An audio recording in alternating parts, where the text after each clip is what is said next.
Hello, friends. Hello, friends. A tradition unlike any other. Oh, my goodness. In your life, have you seen anything like that? There it is! Adam Scott, a life changer. Mashed potato! Here it comes. A quick note from our good friends at Cobra about their innovative new family of LTDX drivers, fairways, and hybrids. The LTDX woods feature power core technology, which lowers spin and delivers powerful ball speed upon impact. To ensure the new LTDX line is able to optimize performance for all types of players, it's available in 3 distinct models. The LTDX LS is a low spin model designed for skilled players with faster swing speeds. The LTDX Max combines maximum stability and maximum draw bias. Thank you very much. And the LTDX is the perfect blend of both, creating the best combination of low spin and maximum forgiveness. For more information about the LTDX line, visit www.cobragolf.com.au or try one for yourself at your nearest golf shop. This is the 19th Tee podcast. Kieran Marsh and Nathan Drudy back with you for another week, not just any other week though, Drew. It's one of our favourites of the annual calendar, the wrap of one of our blue ribbon events here in Australian domestic golf, the Australian PGA Championship. And you couldn't have scripted it, I don't think, any better. The perfect homecoming for this year's Open Championship winner, and he is now a 3-time winner of the Australian PGA Championship. It was a perfect weekend for Cameron Smith. It was, and I mean, I tell you what, who would be the happiest, I reckon, would be the PGA of Australia. I mean, all their big names that managed to come back, apart from Foxy, were either in contention or close to the top of the leaderboard, and so I reckon they'd be pretty happy. Cam Smith, obviously, just a really solid performance, and what we've come to expect from Cam across his just every time he steps on a golf course now. I think you're spot on, and I think probably go a step further in the sense that obviously they did a great job, they being the tour. And we've said it countless times in, putting together a great field, not just this weekend gone, but in particular this week coming for the return of the Australian Open. I don't think there's any doubt, though, that it was, if you had to single out a person whom it was geared around, it was the reigning Open champion and a man who, at the time of his departure from the PGA Tour, was the second-ranked player in the world. You'd strongly suggest he would remain there on any legitimate world ranking, only behind Rory McIlroy. So it was certainly the Cameron Show and the promotion, the Cameron Show upon his arrival, and the Cameron Show across really 3 of the 4 days. So, yeah, an exceptional performance, I think, in the context of what was built up for him for this tournament. Yeah, it was. And I think that's probably what they needed to do anyway. They had some fantastic names come back in the likes of Scotty. He was in the lead after the first round. Leash was playing solidly, and they had those wonderful feature groups. But you're dead right. They really needed Cam Smith to stand up and put his best foot forward, and he certainly did that. And in Queensland, it was all just, you couldn't have scripted it better. So I'm sure they're very happy, as would Cam Smith, as would all the fans that were out there, as would the one team at golf club, I'm sure would be happy as well. I'm sure I did hear on the broadcast that every time he wins, he shouts the bar at the one team at golf club. And I don't know if there's any truth to that or not. But that's pretty cool if that's true. I wouldn't be surprised. I mean, I've been in that clubhouse a number of times. It's not enormous, and look, I'm sure it swells in and around ages, particularly those in which he's in contention. I'd say it's at capacity for Masters Championships. Obviously, that's where he loves to play his golf, and we'll probably going forward at Open Championships. But it wouldn't surprise me. Actually, I mean, I've not heard much by way of the celebrations, but were he not on a plane first thing this morning down to Victoria, it actually wouldn't surprise me at all if he ended up back at one teamer last night. And not in terms of like having an absolute rager until the early hours, but I get the sense that would have been a place that he gravitated to rather than sticking around. And I mean this with no disrespect at all to the members at Royal Queensland. But, you cast your mind back 12 months and we spoke to Jed Morgan 24 hours after his victory. He was a Royal Queensland member. and that's where he chose to spend his night, Mm. was with the members of Royal Queensland. You know, how often does Cam get the opportunity to go back to one team? It actually wouldn't surprise me in the slightest if that's where he spent his evening. And he could physically, you know, maybe put a credit card over the bar as opposed to, you know, fixing up an invoice after the fact or some such. So, look, I mean, I don't want to overplay it too much, and I'm conscious, you know, we've probably got a bit to get through. We've seen some success in short shape episodes, Drew. I know we're trying to stick to that tonight, Yes. but I wonder if you'll indulge me for a moment. He spoke a little bit immediately after about the fact that he didn't know entering the week whether he had a win in him. He kind of flagged that in the post round with Todd Woodridge, those first few questions. And there are a couple of other comments during the week in terms of his last few months feeling probably a little isolated from the game, feeling a little judged. I vividly remember a comment about not knowing kind of what reception, or not feeling like he knew what reception he'd get when he got back to Australia. I wonder if we, and probably as is our want given the significant paycheck that he received to make the leap, but I wonder if we undersell the residual effect of that decision. Clearly one that he laboured on for a period of time, clearly one that he made for the right reasons and right motivations, but it's obviously taken a toll. I don't think there's any doubt about that. And for mine, it probably makes this victory a little bit more impressive in and of itself. The ability to shoulder all of that, come home, know the expectation that's placed on him, not only by, you know, the pre-event promotion, but by the galleries that were, you know, significant across the 4 days. And to take on all of that, and you could just see, I think, when he sunk that putt, I probably haven't seen him show a lot of emotion like that for a little while in terms of the fist pump and looking around. And yeah, it just clearly meant a lot to him, I think, in the context of all that's happened this year. Yeah, I think you're right. I think you've probably hit it on the head there. I think perhaps you know, you read the commentary on social media, and I think Australians broadly, and I'm throwing Australian golfing fans very broadly here, are probably more in favour of live golf than perhaps the rest of the world, because we've been so neglected from the PGA Tour for so long. And that's all fine.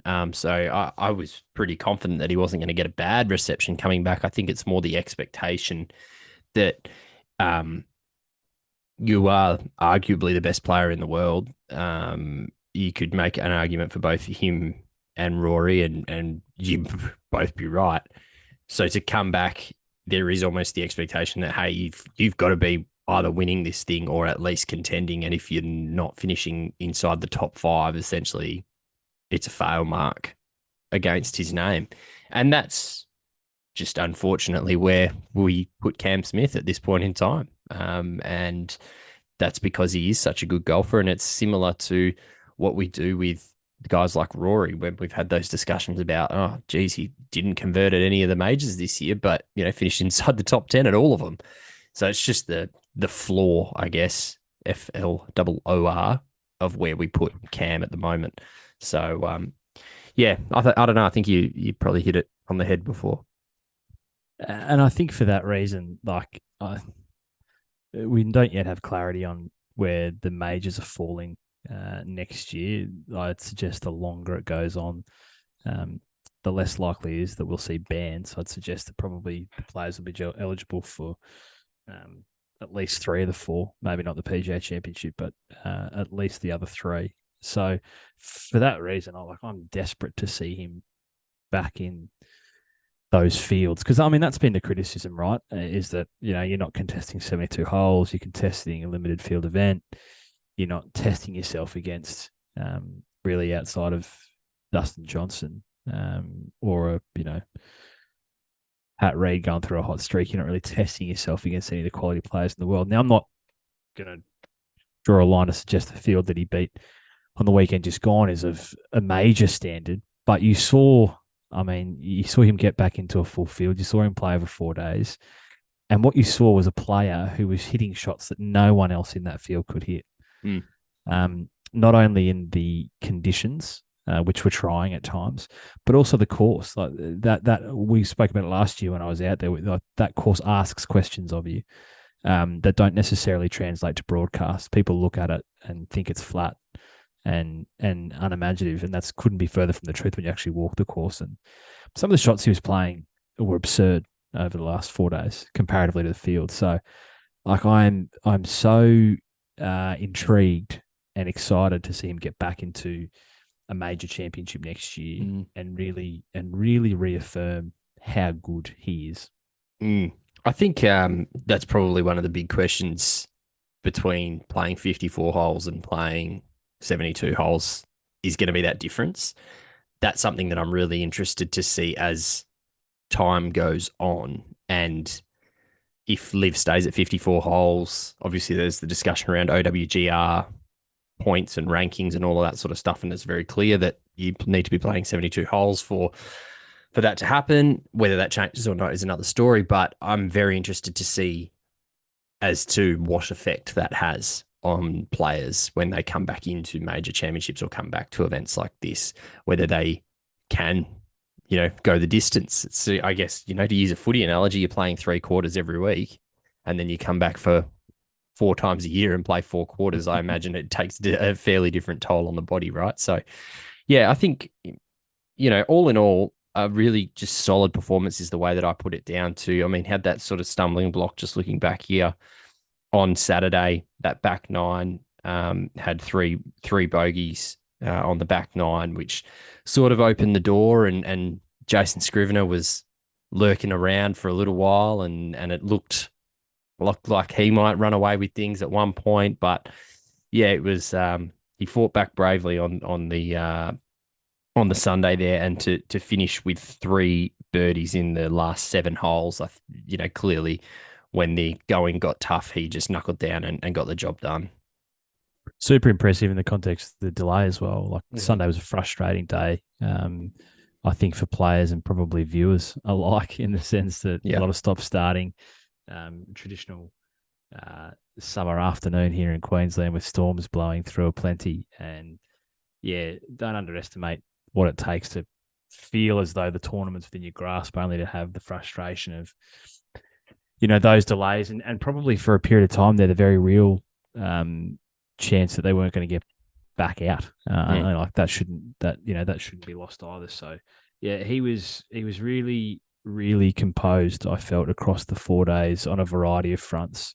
I think it bodes well for, the remainder of his time here. I think he'll be the red hot favourite probably heading into the Australian Open this weekend, and rightfully so. But as I said, forecasting through to April, he always plays well at Augusta. I don't think I've ever seen him play, poorly, to the point at which, save for probably a club selection error last year, he was in the box seat to win it. So, sorry, this year.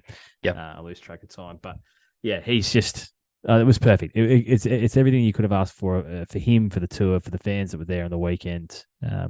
It was an excellent showing from Smithy, and I'm really happy for him that he clearly has chalked up as I said, a 3rd PGA Championship, but I would suggest one that means more for a variety of different reasons. I'm also I also thought it was I thought it was a very good test of golf as well. Just the way that the course was set up. I was having a look at some of the numbers today. Obviously, days 1, 2, and 3 played relatively more difficult than the 4th day. I mean, overall, the course played nearly 2 shots over par, and that was inflated by the back nine, which was nearly 3 shots over par.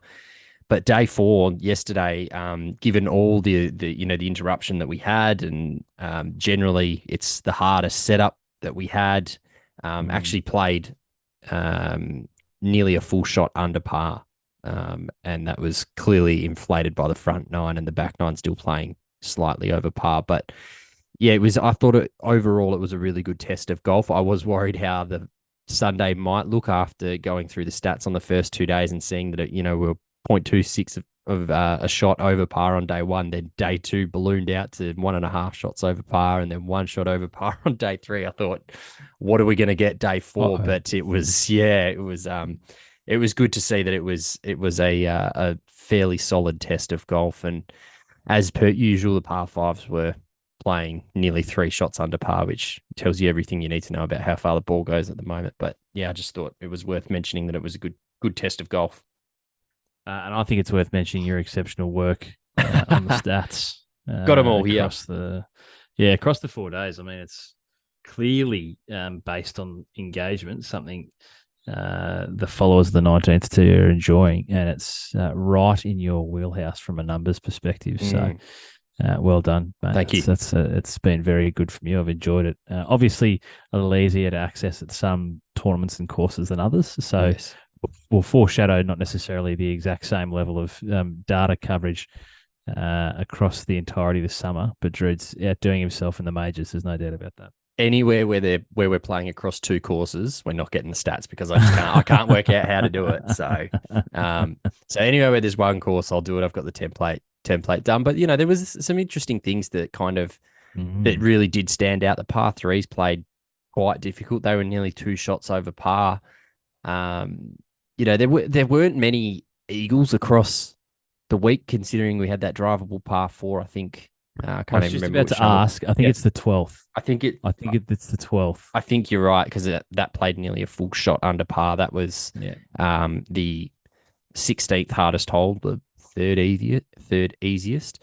20 eagles for the week, and 95 doubles and 8 triples or worse. So it was interesting watching the fluctuations of how each hole played across each day from a stats point of view. And holes, the 10th was the hardest hole. That was pretty consistent across the 4 days, playing nearly 1.5 shots over par. So, there were a few key themes which stood out. But, I thought it was a good test. And I thought probably after last year, I know that Jed is obviously, has a fair advantage having grown up playing that track and playing around it plenty. But I wonder if they kind of went, we need to make this a little more difficult because we don't want another winner at 21 under or 22 under or whatever he was last year. Yeah. I mean, for as good as Cam Smith played, he's 6-7 strokes off Jed's number last year, which is that's right, quite remarkable when you think about it. Maybe just again at the macro tournament level before we move down the leaderboard, crowds in general exceptional, I think. And look, you can certainly look through the field, and I think that's got a lot to do with it. I mean, you cast your mind back last year, we didn't have, we didn't have Smith, we didn't have Leishman, we didn't have Fox, we didn't have Scott. Still had Minwoo Lee, Lucas Herbert last year. What I think helped as well, and I'm not going to suggest it's in the same ballpark as those 4 names, but the fact that it's a re-sanctioned European Tour event. We had a great international field, not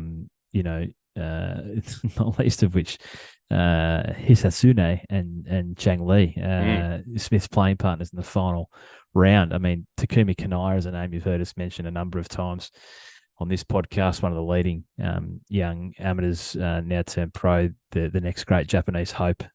He was a T7 there. Alejandro Canizares, a man from your part of the world. You love the Spanish golfers, Drew. He's in T12 there. So a great kind of international field and flavour to this event, which I think would have helped certainly broadly from a crowd perspective. But the galleries, not the garrisons, the galleries were incredibly impressive. And the scene there kind of behind Smithy walking up 18 yesterday was excellent. We did flag how important this summer is. When we were talking a few times, whether it was a preview show or talking to David Evans of Cathedral Lodge in his tournament coming up next week, we've spoken about the critical nature of this summer and making it count. And it's eyeballs on the TV if you can't get there, but equally it's voting with your feet and getting to the events. And I saw that last week at the Queensland PGA, which had a great crowd. And then, that was awesome to see. So congratulations to those people who put their money where their mouth is and got out and supported the event. Yeah, the crowds were great from day one. I mean, you could see that on the TV. The crowds were fantastic, and the party hole looked like a lot of fun as well, which, that's going to continue to grow every year, which is excellent. And it's those sort of things that I guess we've probably been calling for a little while that aren't your traditional golf fans. And I dare say that there were probably not a majority, but a good chunk of those people in there aren't probably your rusted on golf fans. They were there more for a No. day out. So which is good to see. I don't know that. That's just me having a full swing at things, but Well, no, I think good crowds out. you're spot on. I think you're spot on. I think there's people that are certainly attracted to this tournament in particular. And I know that there's geographical challenges. You're not going to get a lot of crossover patronage between this and the weekend coming. But I would certainly think the PGA probably appeals to a different sort of crowd than the Open does. And both the tour and I think also the club in Royal Queensland deserve credit for that, because Royal Queensland, let's not make any mistake. I don't think I'm speaking out of favour here. Like local knowledge wise, it wouldn't necessarily be the club you'd expect to see an Australian version of the 17 at Waste Management, being erected, right? Yeah. So the club in and of itself has probably got to swallow some medicine. It's quite a traditional private conservative club, and they've clearly seen an opportunity to work with the tour to bring in a new crowd, and that's they deserve a big pat on the back for that, because it's bucking the trend, I think, of a lot of those clubs of that nature who won't explore any other way. So you saw it on the TV. Wilco spoke to us about it last week, just the work that's been done around that hole, the evolution of that hole in terms of more infrastructure either side, running up to the green, but even you walking through a grandstand kind of tunnel at the tee, like that wasn't there last year. So constantly evolving the thought about, what can we do to A, get more people and more bums on seats on the course, but B, probably just appeal to a different audience. And yeah, it's clearly hit a chord. I think the key now will be capitalising on that momentum and continuing to see this tournament grow. So yeah, correct. Want to go down the leaderboard? Shall we? Scriv is the obvious. Yeah. The obvious. All credit due to Rio Hitsatsune, who finished tied for second with Jason Scrivener 3 shots back at 11 under. But Scriv will absolutely rue a 74 on Saturday, because he was right there. 65, 267s, bookending a 74 on Saturday, and that's probably his tournament, to be fair.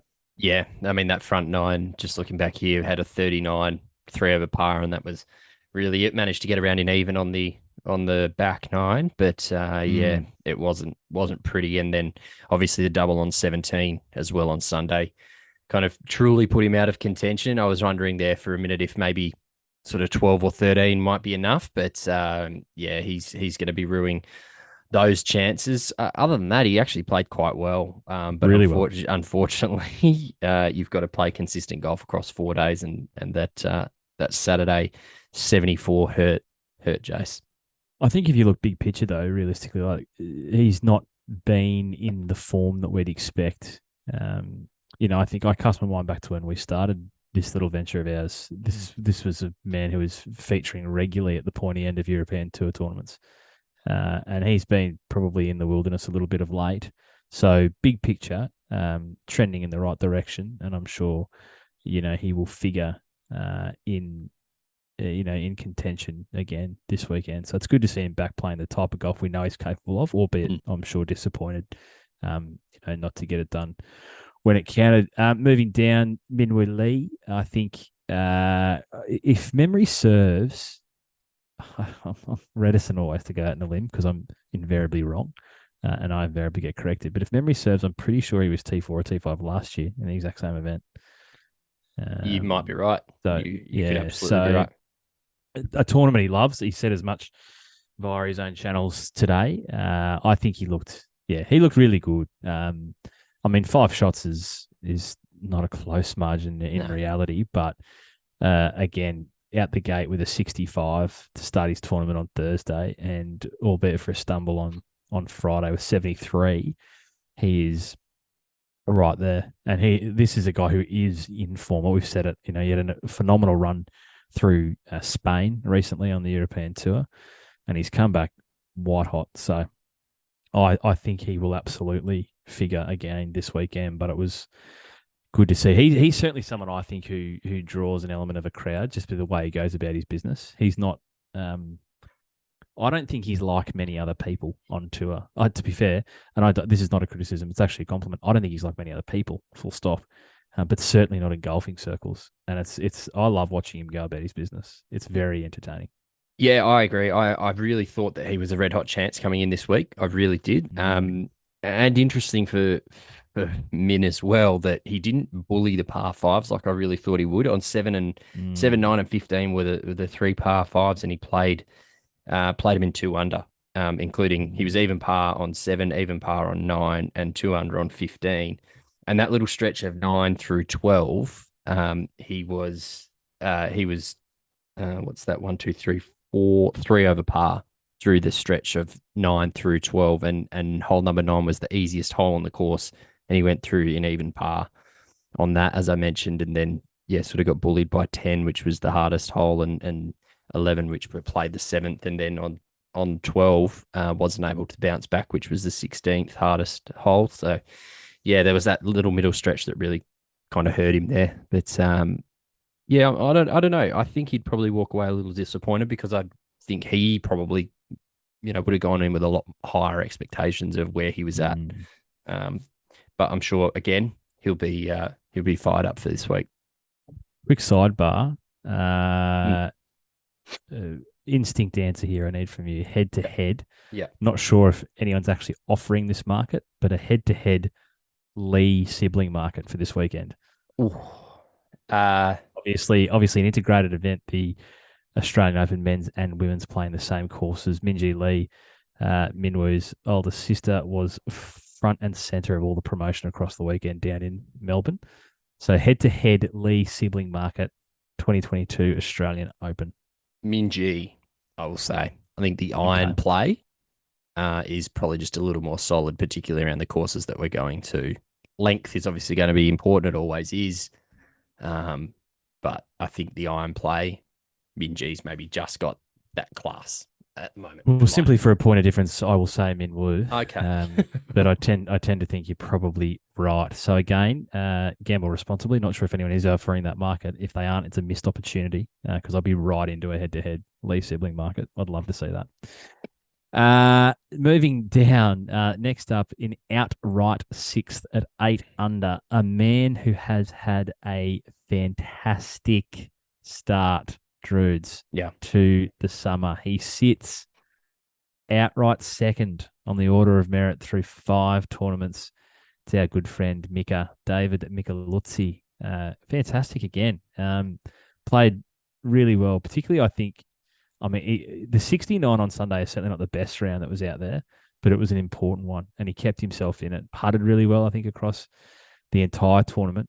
He's really found his putter, I think, this summer has Mika. But again, it shows, obviously, the importance of winning the big tournaments. Cam Smith jumped straight to the top of the order of merit, but let's make no mistake, this is important for Mika because Cam's not going to be playing too many more tournaments. Min Woo, who sits in 3rd, Jason Scrivener sits in 3rd, I believe Min Woo 4th now. They're not going to be playing too many more tournaments this summer. So the more, top 10s you can bag as a player who's going to be here across the full volume of the schedule, super important, and Mika's done it again. Yep, 4 bogeys and 1 double across the week. So ultra consistent, just not making the birdies. I really nearly thought on Saturday Arvo when he was a couple under par making the turn. I thought, oh geez, he's really sneaking up there, and then a 38 on the back 9 really hurt him. But interesting stat, he is so for players who have played 20 rounds across the course of the year, so all 5 events so far, Mika leads the tour at 39 under par. The next best is Dean Lawson at 23 under par. So he's 17 shots ahead of the next best player who have played 20 rounds. Then Denzel Ieremia is next at 22, and Doug Klein and Chris Wood at 20 under. So as is Phelps, my apologies, he's only played the 12 rounds though. So Mika far and away outscoring everyone. It's just a matter of limiting the bogeys. But I'd back him this week. I think he's in very good form. He loves playing back down in Victoria. Courses he knows very well. I think he's got a red hot chance. Two things. Two things there. 4 bogeys and a double. He finishes 6 strokes behind Cameron Smith, the winner. So correct. That's exactly his 6 strokes. And secondly, that's outstanding statistical work. I can't claim that. I can't claim that. Okay, that's not you. No, that is. I must admit, PGA Tours app. They've got they've got a little stats thing down there that I was just rolling through. Then there's some weird stats. I don't know what a bounce back percentage stat is, and there's no explanation of it. So, but Jed Morgan leads it at 57%. Whatever it is, I don't know. Probably the only stat our good mate Jed's leading at present. Yeah. But anyway, there you go. So there's some stuff. Well, that's good. That's good from them. To be fair, that's really good and deserves the credit you have just given it. That kind of reminds me of the cumulative. It's a Justin Ray special. It's the cumulative like under par at majors last 5 years stat, and it's the one that Brooks Koepka is like a mile ahead of everyone else. Yeah. So I think we should keep an eye on that as the summer progresses. That's an excellent stat. I like that. Who else you got? Massive bunch next at T7, the Snake Charmer. Cam Davis, another one of those who's come home from overseas. Takumi Kanai, as I mentioned, Sam Brazel, and Masahiro Kawamura, all at T7. Leash, then at T12 at 6 under, so he's 8 strokes back, but only 1 over par round for the week. And certainly, I think, played well. Accounted himself well, I think, coming home, Druids. Yeah. Look, I think it's serviceable. I think it's a pass mark. And yeah, look, I'm very reticent to say that Leash's role is in the marketing of the tournament now, because I think he's still very competitive, but I think he plays a big role in driving people to come and watch him as opposed to fully competing in some of these big events, because I feel like, I don't know, I just feel like the game at times has just flown past. And it was only 2 years ago that we were kind of like still thinking, yeah, Leash is our leading hope. And then Cam Smith's just kind of bang from nowhere. And yeah, so I don't think it's fully his role is marketing the tournaments now, but I feel like it's kind of almost leaning that way. And you could probably throw Adam Scott in that same bucket. Tend to agree. I'm conscious that I've done a lot of selecting, so there are names that popped out for you that we haven't quite hit yet. Not really. I've just a couple that I'll throw. Elvis Smiley, I thought was serviceable at T12. Hasn't had the best start to the year. Jeff Ogilvy had the low round of the day on Sunday with a 65 after a couple of average ones. And not too many other than that. I thought Jake McLeod was in contention for a little while and then dropped away on Sunday. But there were plenty. Considering where he's been, though. Yeah. I did want to say, Jake, it's good to see a smile back on his face. And it's good to see him enjoying his golf, because I think he probably the first to see there's a period of time there, probably for the last 6, 8, 10, maybe 12 months he hasn't been. So it was awesome to see, particularly, I think, back end of Saturday. They had a chat to him, and yeah, he was great. Yeah, when he's playing well, he's great to watch because he's enjoying it, and I think that's a big part of it. But no, it was good to see him. I think Bucky's head there for a while. Yeah, no, completely agree. And then I just thought, it was a decent little international field as well. I mean, I must admit, I was obviously very much focused on the Australians and some of the great names that were floating around there. But they cut to an interview with Adrian Moronk, who I was a little surprised to see there. As you mentioned, there are a few Spaniards. Yeah, it was, and of course, the Japanese showing that is always expected in the Aussie swing. But yeah, I thought it was a really good field.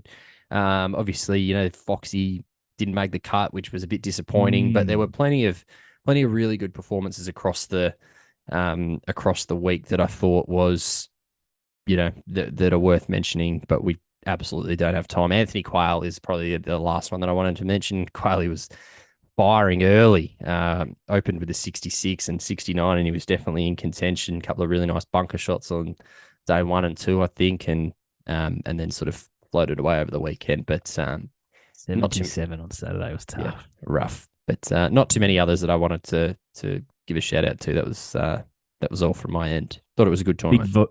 Big vibe for Quayle as well, the mustache to the mullet. Yeah, so there's a fair bit going on in the aesthetic there for the man who I know probably takes good care of himself. Yes. It's a bit of a rooster on Quayle, so yeah, it's good to see. Yeah, it's good to see him back up and about. That'll probably do us. We've been brief because you'll hear a second episode that's coming probably this week, which we're very excited about, which I think we have the people waiting in the lobby. So that's probably putting a a little bit of timeliness on wrapping this one up. Wrap it up. As we said, congratulations to Cameron Smith, a fantastic victory. All eyes now point down to Victoria, where we're headed for this week's return of the Australian Open. We'll keep a keen eye on that and be back in your ears with the wrap of that next Monday evening, Drew. It's a pleasure as always.